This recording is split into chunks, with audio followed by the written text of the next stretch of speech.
नमस्कार दोस्तों, आज हम लोग ब्रह्मपुत्र नदी के बारे में पढ़ेंगे। इसके पहले हमने आप लोगों को सिंधु नदी और गंगा नदी के बारे में, उनके अफवाह तंत्र के बारे में बता दिया था। आज हम पूरा विस्तार रूप से ब्रह्मपुत्र नदी के बारे में जानेंगे।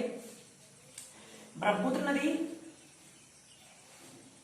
तिब्बत, याद रखिएगा, 3 देशों में बहती है। ब्रह्मपुत्र नदी 3 देशों में बहती है, तिब्बत, भारत और बांग्लादेश। ठीक, तो पहला क्वेश्चन बनकर के आता है कि ब्रह्मपुत्र नदी कितने देशों में बहती है? 3 देशों में, तिब्बत, भारत और बांग्लादेश, 3 देशों में बहती है। और ये मानसरोवर झील, ठीक, मानसरोवर झील, यहाँ इसके बारे में दर्शा दिया गया है पूरा, कैसे कैसे बहती है, कैसे कैसे बाएं से और दाएं से इसके नदियों का मिलन है। तो ये मानसरोवर झील के पास आंगसी ग्लेशियर, ठीक, आंगसी ग्लेशियर से निकलती है और इसे तिब्बत में सांगपो या यारलुंग जंगबो नदी के नाम से जानते हैं।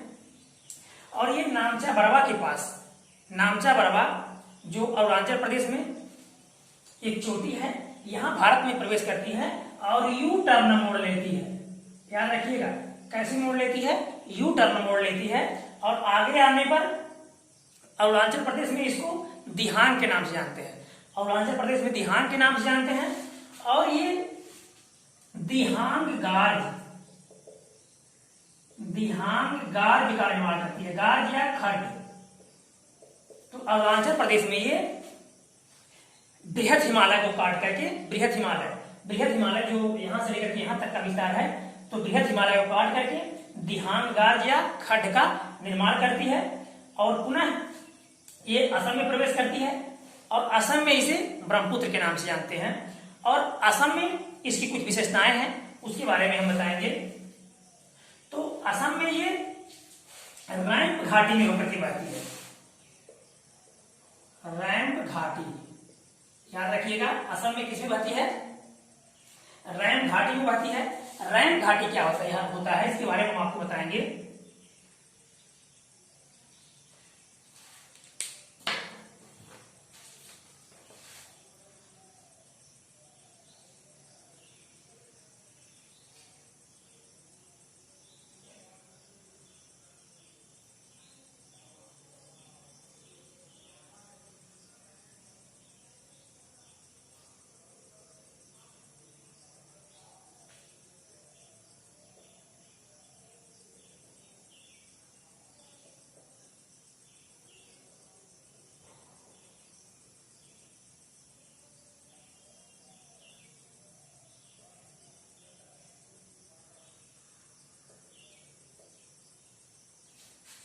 तो रैंप घाटी होता है जब बीच का भाग या बीच का भूभाग वैसे ही पड़ा रह जाए और साइड के दोनों भाग ऊपर हो जाते हैं। अब यहाँ आप देखिए, ये जो निचला भाग है ये उठ करके साइड के भागों में ऊपर आ गया है और ये निचला भाग यहाँ नीचे है और ये इसके ऊपरा भाग यहाँ आ गया है। तो बीच में क्या हो रहा है? बीच में रैंप घाटी बन गया। ठीक, इस तरह से असम में, याद रखिएगा, असम में ब्रह्मपुत्र नदी रैंप घाटी में प्रवाहित होती है,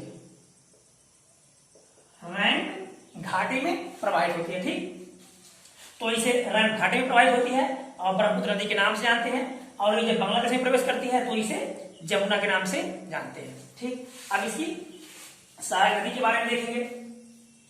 इसकी सहायक नदियों में ये बाएं से, ये कौन सा क्षेत्र है? बाएं से आने वाली नदियों में, जैसे यहां तिब्बत में हम देखेंगे तो न्यांग क्यू नदी, पारलुंग सांगपो नदी।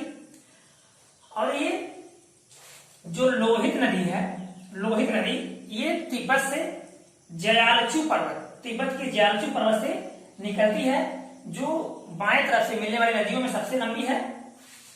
और लोहित नदी के बाद बूढ़ी दिहिंग नदी, ये भी इसी की सहायक नदी है और इसी के पास में जाकर के ब्रह्मपुत्र में मिलती है। इसके ऊपर दिबांग नदी, ये भी बाएं से जाकर के मिलती है।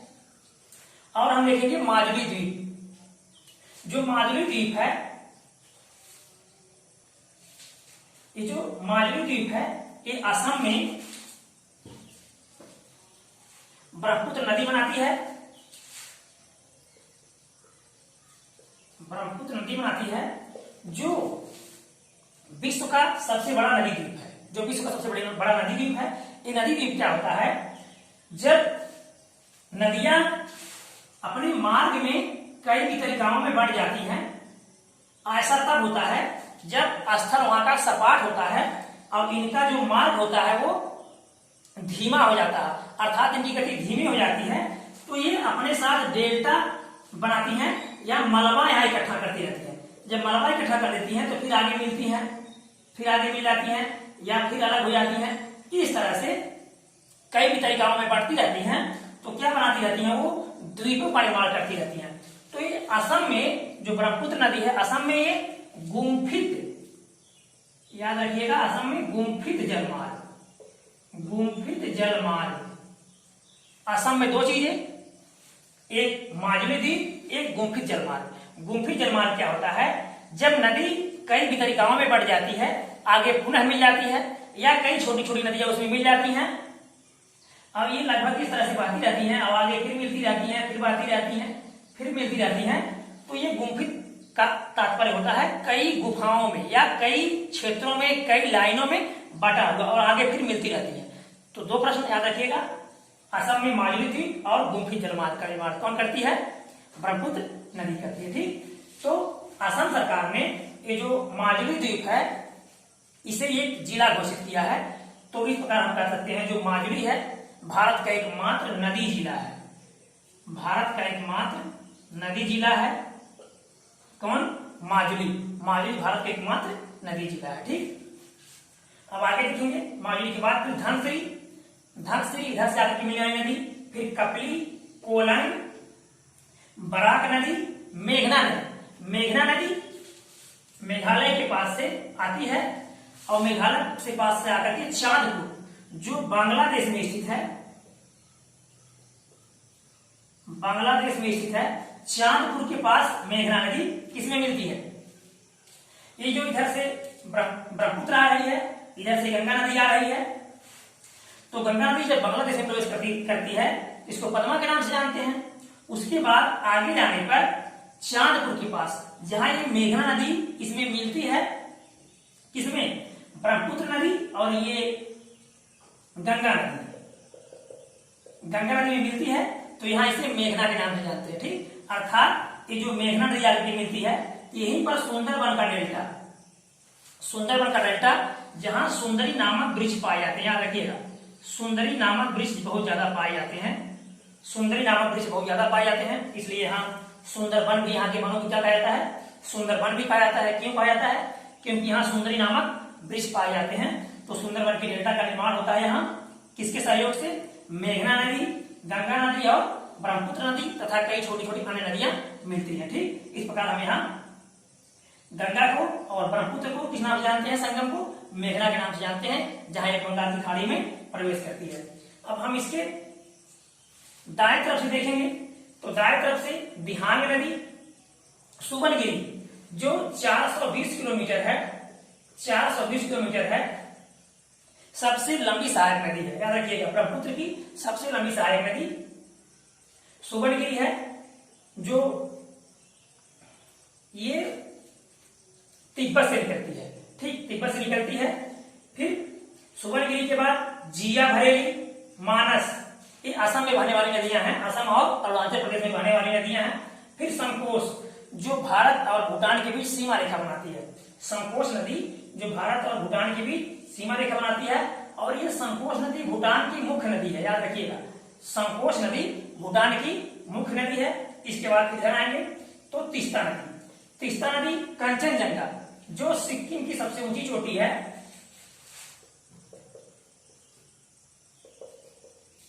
कंचनजंगा जो सिक्किम की सबसे ऊंची चोटी है, सिक्किम की सबसे ऊंची चोटी है, वहां से निकलती है तीस्ता नदी। ये 1977 के पहले, 1977 के पहले गंगा की सहायक नदी थी, लेकिन अचानक बाढ़ आने, इसमें परिवर्तन होने, इसका मार्ग बदलने के कारण अब ये ब्रह्मपुत्र की सहायक नदी हो गई है। ठीक, इसके बाद फिर इधर गंगा नदी आकर के मिलती है बांग्लादेश में, और इसको पद्मा के नाम से जानते हैं। तो इसके कुछ विशेष प्रश्नों को आप काफी बनाते रहिएगा, नोट करते रहिएगा, विशेष रूप से।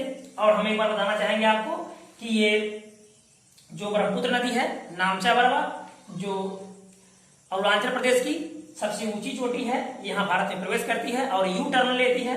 उसके बाद दिहांग गार जो एक खड्ड का निर्माण करती है, पुनः ब्रह्मपुत्र असम में प्रवेश करती है। अरुणाचल प्रदेश में इसे दिहांग के नाम से जानते हैं।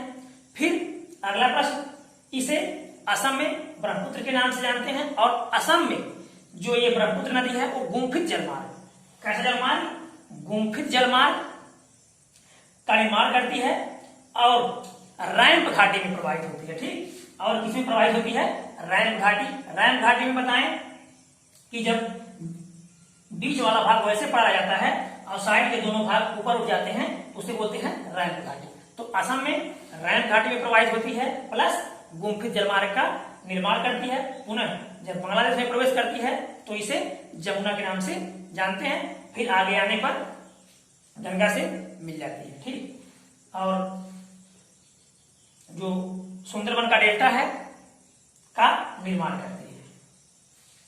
अब इसकी कुल लंबाई 2900 किलोमीटर है, 2900 किलोमीटर है। अब आगे देखेंगे, यहां से कुछ अन्य नदियां हैं जो यहां से निकलती हैं, उसके बारे में हम जान लेंगे कि तिब्बत के पठार से निकलने वाली और कौन सी अन्य नदियां हैं।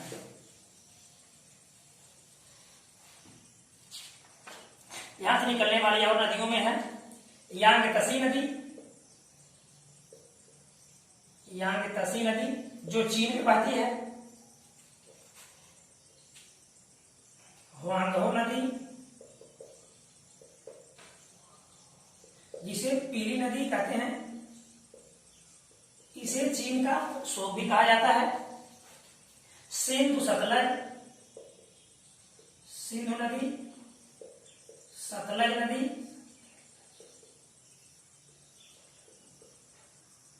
ब्रह्मपुत्र नदी, सिंधु नदी, सतलज नदी, ब्रह्मपुत्र नदी, मेकांग नदी और इरावदी नदी। इरावदी, ये इरावदी नदी म्यांमार की मुख्य नदी है। इरावदी नदी म्यांमार की मुख्य नदी है, यहाँ चली आती है म्यांमार में, भारत के बाहर से या उत्तर साइड से तिब्बत से होते हुए, लेकिन निकलती कहां से है, तिब्बत के पठार से। तो ये नदियां तिब्बत के पठार से निकलने वाली नदियां हैं। आप नोट बनाते रहिए और इसको देखते रहिए, क्योंकि बार बार अभ्यास करने से ही कोई चीज तैयार होता है और एक बार पढ़ने से कुछ नहीं होता।